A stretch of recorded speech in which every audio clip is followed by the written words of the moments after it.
Allez, c'est parti. Bon, bonjour à tous. Presque bonsoir, mais non, pas encore. Donc, c'est une table ronde sur regard croisé de DSI sur l'open source et l'écosystème. Il y a donc Jean-Séverin Lair de l'INSEE, Cécile Bleton, par contre, de France Travail, et Thomas David de l'IGN. Donc déjà, merci de participer à cette table ronde. Donc on va commencer tout de suite. J'avais une question pour démarrer. C'était, avant de parler de comment l'open source arrive dans vos entreprises ou vos organisations et qu'est-ce que vous en avez fait, quel est le trajet perso que vous avez eu avant sur l'open source et peut-être qui vous a mené au choix que vous êtes en train de faire actuellement dans vos organisations. Alors je vais commencer par Cécile, si tu veux bien. Il faut que tu prennes le micro. Non, mais c'est pas facile non plus. Il faut bien démarrer, hein. Donc l'open source au démarrage, moi je l'ai plutôt utilisé quand j'étais responsable du web à Pôle emploi. En fait, on a cherché des alternatives, surtout pour faire de la fabrication. Donc on a beaucoup utilisé d'open source, mais c'était le seul usage qu'on avait. Et puis après, dans mon parcours, j'ai pris en charge l'architecture d'entreprise, la transformation du système d'information et la responsabilité sociétale. Et j'ai eu des velléités pour mettre un axe stratégique sur l'open source. Alors avec un peu de réussite, puisqu'on a quand même réussi à définir une politique open source, on a réussi à faire un radar open source de tous les logiciels qu'on pouvait utiliser et les tendances du marché, au sens les alternatives par rapport au monde des éditeurs. Et puis, en fait, après, quand on a voulu aller un peu plus loin et s'inscrire dans des communautés, faire participer les développeurs, en fait, ça a été un flop total. Donc, on a mis un peu de côté le sujet open source. Et puis, je suis revenue de plus belle, mais par le prisme de la RSE, puisque dans la transformation du SI, j'ai fait un axe qui s'appelle SI durable et responsable. Et en fait, j'ai utilisé l'open source comme un moyen et pas comme un objectif en tant que tel. Et là, aujourd'hui, on est en train de déployer notre OSPO. On est en train de reverser un certain nombre de codes qu'on a mis en place. D'ailleurs, code ou pas code, d'ailleurs. Hein, ça peut être des méthodes, ça peut être des référentiels. Et aujourd'hui, ça commence à prendre. Ouais, d'accord, je comprends. Et alors, on va continuer avec cette question et après, on reviendra sur l'aspect comment ça se décline maintenant dans vos organisations. Jean Séverin, à ma gauche, donc, le parcours avant d'être DSI à l'INSEE et ton rapport à l'open source. Alors moi, mon rapport à l'open source a commencé dans l'interministériel, ça devait être en 2003. Je suis tombé dans un repère d'activistes libristes de l'époque qui m'ont convaincu, qui m'ont montré l'importance et l'intérêt de l'open source à la fois pour la maîtrise technologique et économique du SI. Et puis aussi pour arrêter, je dirais, d'être dans une course perpétuelle à l'amélioration qui n'en est pas une ou un certain nombre de choses comme ça, qui plus tard se relie à ce que tu viens de dire avec tout le côté environnemental. Mais à l'époque, on en était encore un peu loin. Donc, j'ai beaucoup travaillé dans l'interministériel sur ces sujets. J'ai aidé à structurer certaines approches, certaines communautés. Le problème étant qu'on était toujours quand même beaucoup en mode consommateur, c'est-à-dire utiliser de l'open source. Mais le problème, c'est quelle était la contribution qu'on pouvait avoir. Donc là-dessus, on essayait de faire des choses, on essayait de pousser de la contribution, mais c'était quand même un peu compliqué.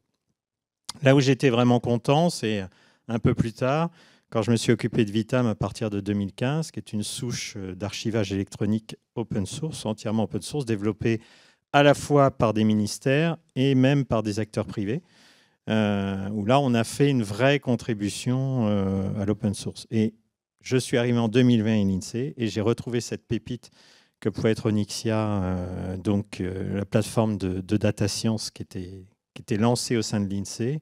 Et c'est avec plaisir que je l'ai vu encore grandir et vraiment gagner en force. Et là aussi, une fois de plus, en contribution. C'est ça qui me semble important, c'est que dans le secteur public, on a beaucoup utilisé l'open source pour améliorer notre efficacité. Mais quelle est notre part de contribution? Et j'ai essayé de travailler à ça. Oui, je comprends. C'est un cheminement et c'est une maturité. Merci. Et alors Thomas, un peu même question avant d'être sur ton poste du coup à IGN. Voilà. Alors, l'open source, je l'ai découvert de façon personnelle avec une distribution qui s'appelait Mandrake, qui doit rappeler certains souvenirs pour les plus anciens d'entre vous.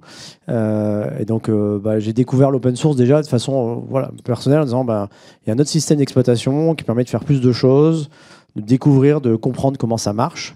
J'ai compris aussi qu'il y avait des communautés, des groupes, les Linux User Group, qui m'ont rapidement ramené vers la voie de la vérité, c'est-à-dire Debian. Et donc, depuis, je suis sur Debian. Mais ça a été finalement cette découverte de communautés, aussi les communautés BSD, comment ça marchait finalement chez l'open source quand on avait un problème. On cherchait sur des forums, on devait, à l'époque c'était beaucoup des mailing lists aussi, des newsgroups même.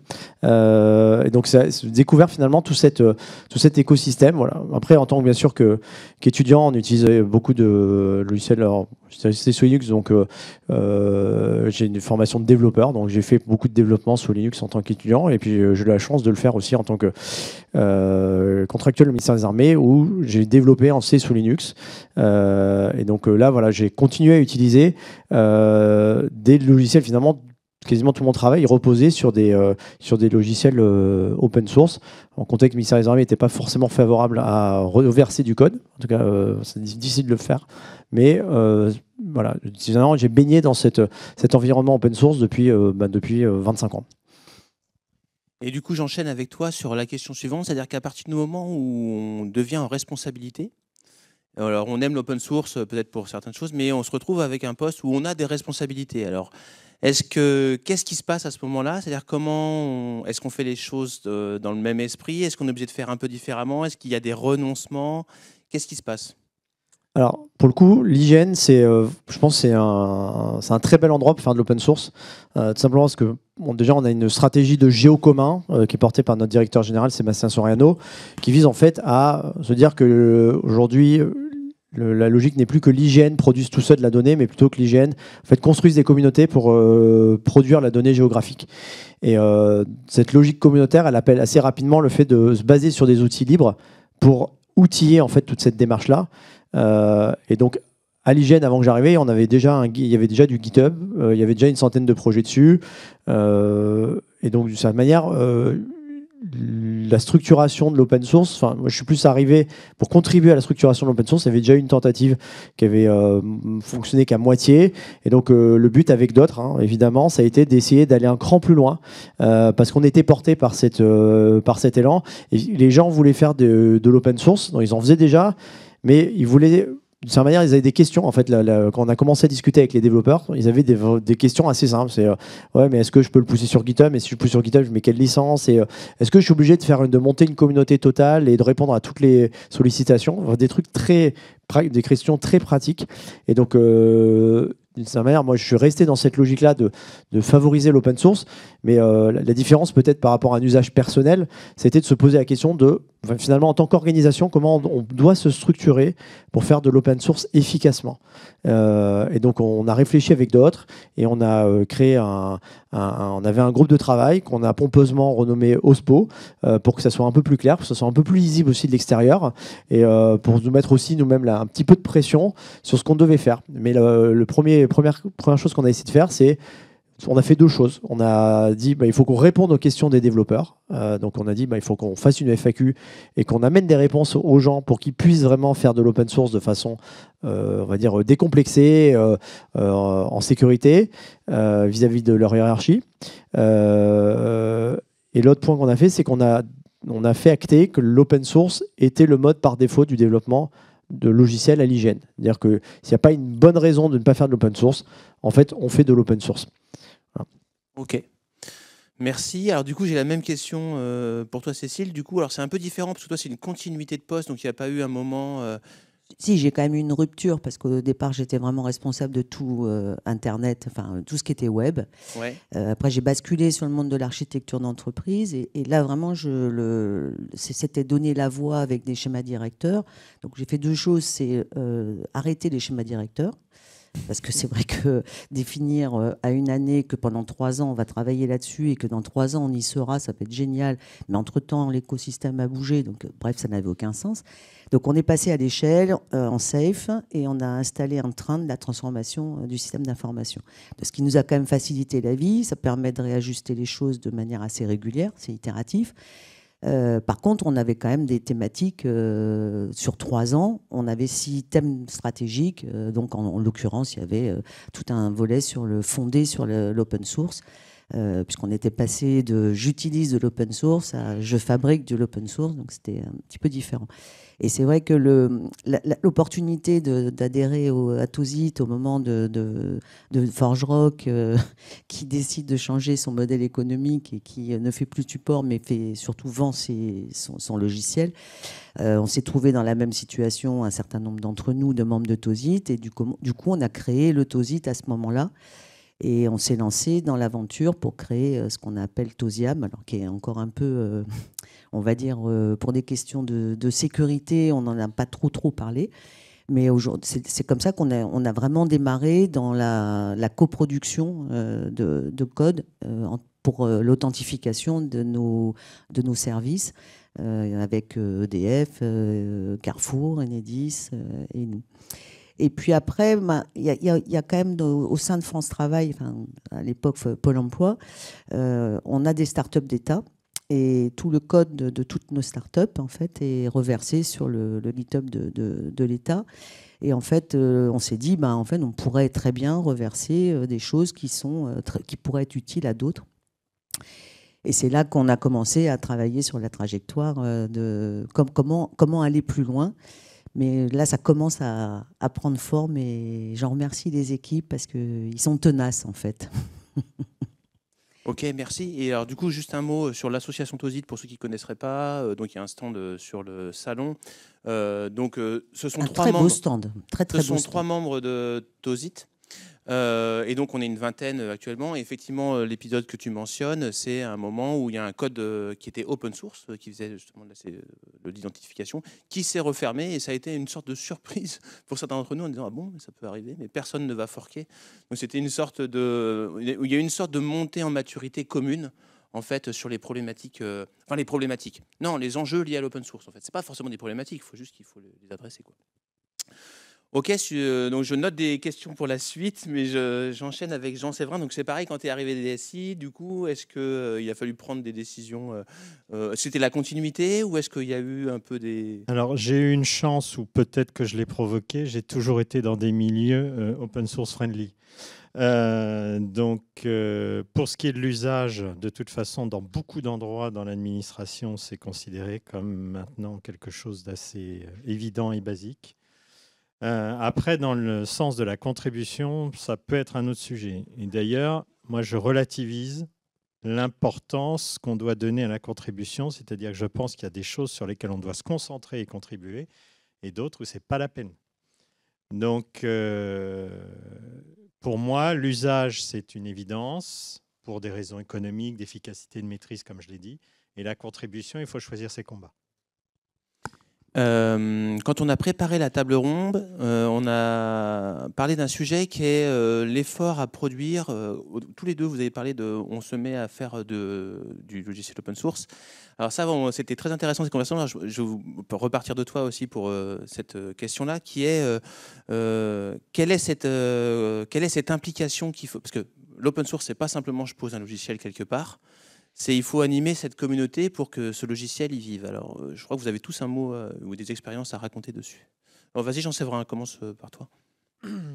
Alors, ce que j'ai trouvé intéressant, d'ailleurs, c'est dans une réunion récente de la DINUM qui passait juste avant, qui parlait des communs numériques et qui disait qu'un commun, c'était 3 caractéristiques. Quelque chose de diffusé de manière publique, une gouvernance associée, une communauté vivante. Pour moi, l'open source, c'est ça. C'est-à-dire c'est du code diffusé, c'est une gouvernance définie, une communauté vivante.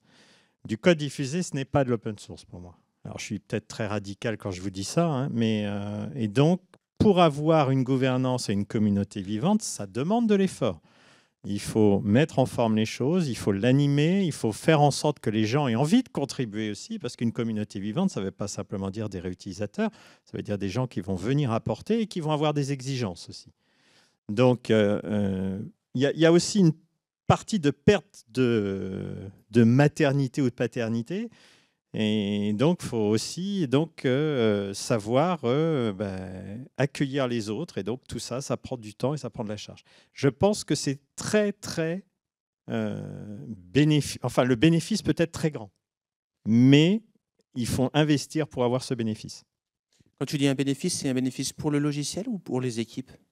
Ou les deux? Pour les équipes, l'institution, le logiciel, enfin... L'image. Pour moi, c'est tout azimut. Il y a la satisfaction aussi de l'usager. Et de l'usager à la fin. Ouais. Puisque tu as la parole, tu peux enchaîner. Justement, j'enchaîne parce qu'en fait, côté France Travail, donc depuis la création de France Travail, depuis 1er janvier 2024, en fait, le SI de Pôle emploi est devenu doit devenir, je vais mettre du futur, doit devenir le SI plateforme pour l'ensemble du réseau pour l'emploi. Avec donc un côté ouverture, c'est-à-dire qu'il faut qu'on partage de la donnée, bien sûr, il faut qu'on partage des services numériques, et en même temps, il faut qu'on soit capable d'héberger des données des autres et des services numériques développés par soit des partenaires, soit des éditeurs qui sont associés avec, entre autres, les conseils départementaux ou les missions locales. Et forcément, ça change complètement la donne par rapport à un site plateforme qui est complètement fermé, issu de l'assurance chômage. Enfin, vous imaginez, c'est un truc... c'est tout sauf open source, quoi, clairement. Donc déjà, ça change complètement le paradigme. Donc on se retrouve dans un SI qui est très, très ouvert, qui doit échanger avec tout le monde et qui doit répondre. Et on est évidemment attendu au tournant, puisque forcément, il y a quand même un peu de clients, malheureusement. On ne les appelle pas nos clients, mais ça pourrait être des clients. Et forcément, moins on en a, mieux on se porte. Mais malheureusement, aujourd'hui, on a quand même beaucoup de clients. Et du coup, ça a complètement changé le paradigme. Donc nous, on se retrouve limite à être éditeur. Donc déjà, c'est compliqué. Il faut qu'on soit compliant avec tous. Et tout ça dans des délais, bien sûr, qui doivent être rapides. Et en même temps, moi, je suis toujours sur mon axe RSE, People, Planet, Profit, et c'est comme ça qu'il faut qu'on diminue nos impacts, qu'ils soient sociaux, environnementaux et économiques. Et du coup, on s'est dit, en fait, le seul moyen, c'est de travailler ensemble avec d'autres DSI, en particulier vous, mais avec toutes celles qui contribuent au SIGREF. Et puis, indirectement, on espère à terme pouvoir travailler aussi avec les conseils départementaux, plus que ce qu'on fait aujourd'hui, puisqu'en fait, conseils départementaux, il y a 100 départements, donc 100 conseils départementaux, avec certains qui ont un SI, certains qui ont des feuilles de papier, d'autres qui ont un peu des Excel. Enfin, c'est vraiment divers et varié. Et donc, l'idée, c'est bien d'arriver à leur proposer des choses, mais le meilleur moyen pour que ce soit accepté par l'ensemble des acteurs, puisqu'on ne fait pas partie de la même entreprise, vous avez bien compris qu'on n'est que le SI Plateforme. France Travail, c'est les agents des ex-Pôle emploi, fournit un SI Plateforme, mais par contre, toutes les structures existent, continuent à exister. Donc, le seul moyen, c'est finalement de coproduire et de copartager l'ensemble du logiciel ou des moyens que l'on a. On n'est qu'au début de l'histoire. Sur deux petites questions relatives à ce que tu viens de dire.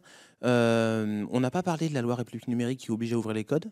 Mais ça, c'est important pour vous, parce qu'en tant qu'entité publique, du coup, quand tu dis il faut ouvrir les codes, etc., donc voilà, ça c'est une première réalité. Et le deuxième, c'est le lien que tu fais entre open source et le fameux RSE avec ces trois piliers. Alors, en quelques mots, je ne sais pas comment tu peux comment on fait ce lien, en fait? Comment je fais le lien? C'est le côté people, le côté social ou humain, c'est la collaboration, c'est l'inclusion, c'est l'insertion, l'inclusion, donc c'est toutes les valeurs de France Travail. Le volet environnemental, on est quand même une grosse DSI avec des émissions carbone, avec des data centers qui sont importants, avec une diversité de services numériques qui viennent, je disais, des autres acteurs du réseau pour l'emploi. L'idée, c'est quand même de rationaliser. Ce qu'on pollue, enfin, là où on pollue le moins, c'est quand on rationalise. On a 2 beaux data centers. C'est sûr que si on commence à dire à chaque fois on va dans le cloud privé, c'est quand même compliqué, quoi. Bon. Donc l'idée, c'est bien de rationaliser et ensuite économique, parce que tout ce qu'on peut mutualiser et partager, ben, forcément, ça coûte moins cher. On est en recherche d'efficience. Enfin, on fait partie des budgets qui doivent être diminués. Mais comme on a de plus en plus d'usagers à servir, c'est un peu compliqué. Merci. Et alors du coup, Thomas, je reprends la question qui était du coup l'effort pour produire du logiciel en fait. Et est-ce que ça nécessite comme autre chose que simplement poser du code, quoi. Alors déjà, la première question qu'on s'est posée et qui venait souvent, c'était est-ce qu'on est obligé finalement de créer une communauté? Parce que comme l'a dit Jean Séverin, en fait, ça coûte. On sait bien que ça coûte assez cher et donc le retour sur investissement, il est lointain parce que la métrique, honnêtement, je ne sais pas si elle est valable, mais qui était, on a 100 utilisateurs, on a 10 qui vont faire des issues, il y en a un qui va nous faire un pull request. On peut imaginer que ça soit assez crédible. On voit bien qu'avant d'avoir suffisamment de gens de pull request pour que ça vaille l'effort qu'on a fait pour à la fois produire le code, communiquer, répondre aux issues, on sent que le retour sur investissement, il ne va pas être évident. Alors, nous, ce qu'on a déjà posé comme sujet, c'est qu'on ne cherchait pas, même si on allait passer en open source notre code, qu'on allait commencer nos projets en open source, on n'allait pas forcément faire un effort de constitution de communauté systématiquement. Parce que voilà, le retour sur investissement ne serait probablement pas là.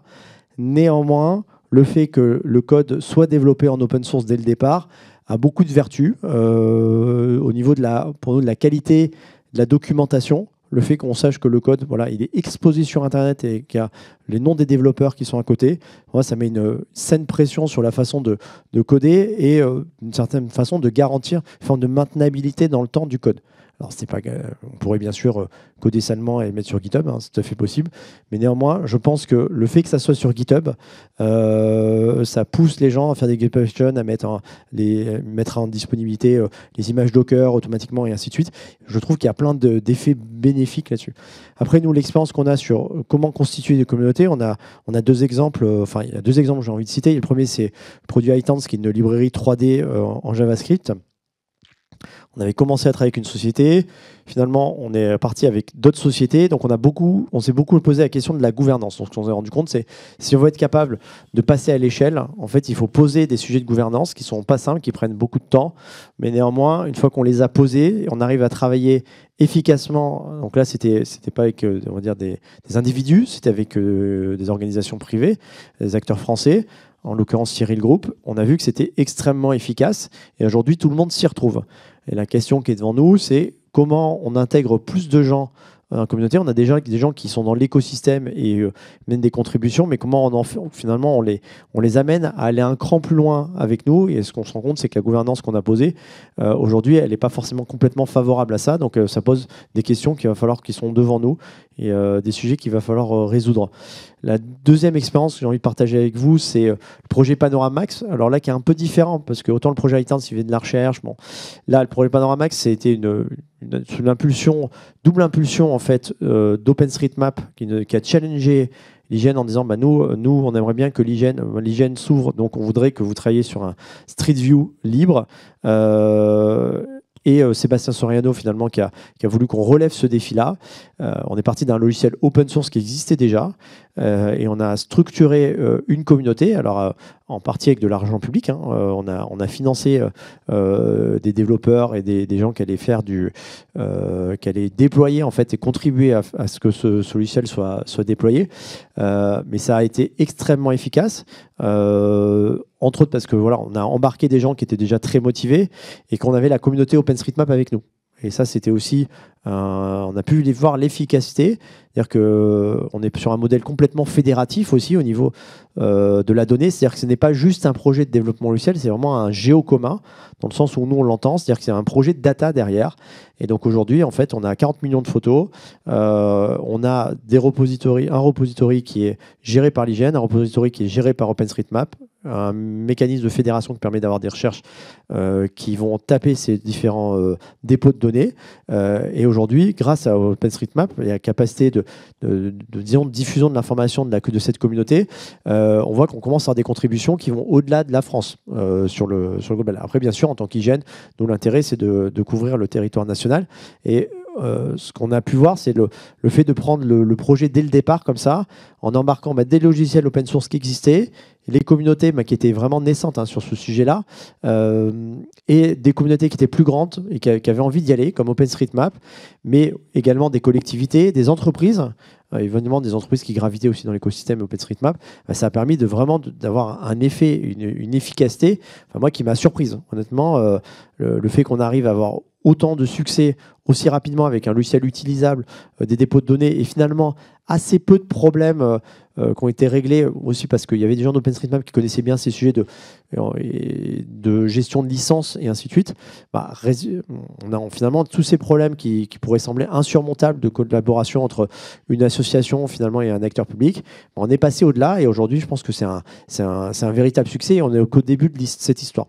Donc moi, pour le coup, je pense que c'est finalement avec un investissement par rapport à des fois des projets qui coûtent des millions d'euros, on est sur un investissement qui était très raisonnable, finalement en mettant l'investissement et en mobilisant les bonnes personnes et avec un effort d'alignement au départ qui a mis un petit peu de temps. En fait, je trouve qu'aujourd'hui, on a un retour sur investissement par rapport à ce que l'hygiène et l'usage qu'on a pu faire de vos impôts. Je pense qu'on peut être fier de ce qui a été fait. Et je rebondis juste rapidement sur le fait, tu as dit au début, on ne voulait pas mettre trop d'énergie dans les communautés parce que le ROI... Alors du coup, après tout ce que tu as raconté, oui, qui est vachement... on sent qu'il y a eu vraiment... Est-ce que ça a changé ce regard et est-ce que naturellement, je ne sais pas, il y a plus d'énergie mise dans l'animation de la communauté ou finalement, ça se fait au fil de l'eau, il n'y a pas besoin de tant mettre d'énergie que ça? On a peut-être surévalué. Est-ce que tu as un... Non, je pense que par rapport aux exemples que j'ai donnés, c'est les exemples où justement on a voulu faire un effort de construction de communauté très fort et on se dit voilà, l'effort on va les mettre sur quelques projets parce qu'on sait qu'on a des gens qui vont nous accompagner. Il y a une chance que sa manière ça morde et que in fine à la fin on est des contributeurs et qu'on solidifie notre effort de développement, mais on sait qu'on a pas mal de cas où on n'est pas sûr qu'il va y avoir des gens qui vont être intéressés, où on se dit qu'on ne sera pas en mesure de les embarquer parce qu'on n'a pas l'énergie pour les embarquer. Et justement, parce que l'énergie, on va essayer de la concentrer sur un certain nombre de sujets. Ça rejoint complètement ce que dit Jean-Séverin. C'est qu'à un moment, il faut choisir ses combats. C'est exactement ce qu'on fait. Et donc, aujourd'hui, on dit, voilà, on fait forcément de l'open source, mais on ne va pas tenter. Enfin, voilà, s'il faut envoyer des gens à la FOSDEM ou à la FOS 4G pour nous dans le monde de la géo, voilà, on ne va pas déplacer tout l'hygiène à la FOS 4G ou tous les développeurs. On va plutôt choisir quelques projets où on sait qu'il y a un enjeu de construction de communauté, enfin, on a pris ces décisions en conscience. Alors peut-être qu'un jour, on va avoir des bonnes surprises, on va mettre un code et puis il va se passer quelque chose sans qu'on ait forcément le voulu.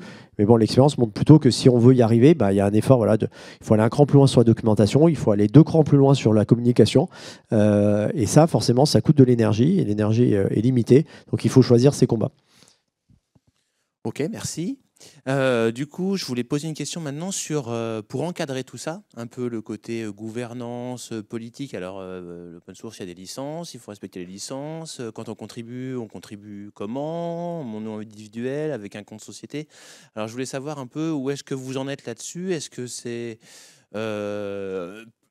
l'OSPO, hein, mais est-ce que c'est très structuré, un peu structuré, pas structuré? On va peut-être repartir de Jean Séverin. Alors, en tout cas à l'INSEE, ceux qui faisaient du libre, je dirais, s'en foutaient. Mais ils se sont dit, il va falloir tranquilliser les chefs. Donc, il y a un premier travail qui a été fait avec une belle, je dirais, présentation de ce qu'était la gouvernance, des droits applicables, tatati. Et ça a été présenté jusqu'en comité directeur, c'est tout dire. Bon, à l'INSEE, il y a beaucoup de choses qui remontent en comité directeur, mais ça, c'est un autre sujet. Et donc, les chefs étant tranquillisés, je dirais que quelque part, on a continué à s'en foutre. C'est-à-dire que l'OSPO qu'on avait un peu mis dans la note qu'on devait faire, etc., ne s'est jamais vraiment incarné. Par contre, je dirais, ce qui a été clairement énoncé et ce qui a été diffusé donc suite à la communication au comité directeur, c'est toute une série de règles sur comment bien faire les choses, à quoi il faut se soumettre, quels sont les implicites du logiciel libre. Donc il y a eu quand même une communication d'un certain nombre de choses qui a permis, je dirais, de faire raisonnablement les choses, de les faire bien et correctement, mais par contre sans formalisation extrême, quoi. Ok, et nous, on est en train de le mettre en place, l'OSPO. On commence à travailler avec justement le RTE là, pour l'utilisation d'Hermine, pour vérifier justement les licences et vérifier que le code que l'on veut reverser soit clean. Alors un petit mot, Hermine, donc c'est un logiciel dans lequel vous mettez votre SBOM, vous savez, Software Bill of Material. Et il vous remonte donc tous les composants qui sont dans le logiciel. Ça vous donne toutes les licences qui sont dans votre logiciel. Ça peut être assez effrayant des fois. Hein. Il peut y en avoir des dizaines, des centaines. Et ça pose la question du coup, est-ce que tout ça est bien compatible? Est-ce que je respecte bien chacune de ces licences? Voilà. Et donc c'est un produit qui est co-construit, Hermine, sous l'impulsion d'Inocube notamment. Oui, tout à fait. Et autour, on est en train de mettre toutes les règles. Alors, comme le dit Jean Séverin, nous aussi, on aime bien les règles. Hein. Tout doit être impeccable. Derrière, tout le monde s'en fout, mais c'est pas grave. Jusqu'au moment où on se fait toper parce qu'on a utilisé des choses qu'il fallait pas qu'on utilise. Enfin, bon, bref. Donc, on essaie de structurer les choses. On a encore du chemin à parcourir, mais en tout cas, on a une vraie volonté d'aller jusqu'au bout, d'installer la gouvernance associée, mais pas d'une gouvernitude. Oui, clairement, parce que là non plus on n'en manque pas. Et puis on est en train de l'opportunité de France Travail, il faut savoir surfer sur les opportunités.